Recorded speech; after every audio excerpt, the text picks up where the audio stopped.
What's something only kids who grew up poor would understand? When I was 8, my third grade teacher announced our class would be taking a field trip to the Science Museum. The room lit up. Everyone started whispering excitedly about dinosaurs and IMAX movies and what snacks they'd bring. I was smiling too, until she said the trip cost $15.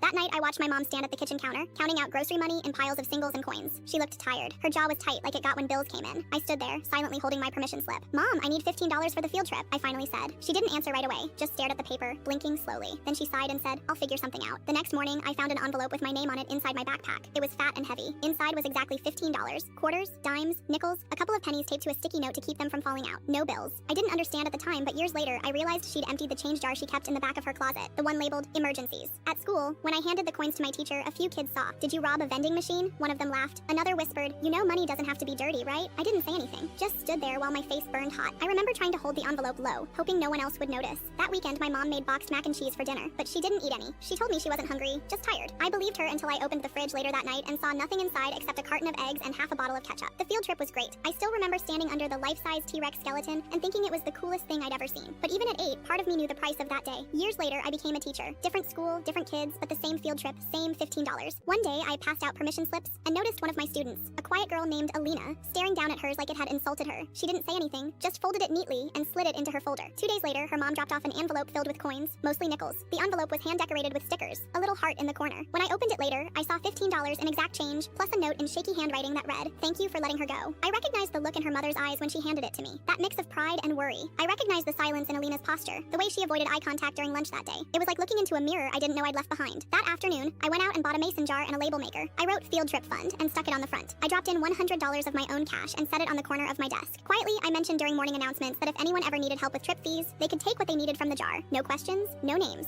Over the next few months, parents started slipping in a few bucks during pickup. Some students dropped in extra change from snack money. One kid donated his birthday money because field trips are awesome and everyone should go. We've never missed a trip. The jar never runs empty. When it gets low, someone always adds to it. An envelope, a folded 20, once even a gift card that someone taped to the lid with a sticky note that said, "Use this if the jar runs out." This spring, we had another trip to the Science Museum. Alina went. She wore a new backpack and brought a homemade sandwich in foil. She asked me 3 times if we were going to see the T-Rex. I told her we were. When we got to the exhibit, she ran ahead and stood frozen under the giant skeleton, staring up with her mouth slightly open. She turned to me and whispered, "I can't believe it's real." I smiled, handed her my phone, and let her take a picture. Then I walked away to give her a moment alone with the dinosaur.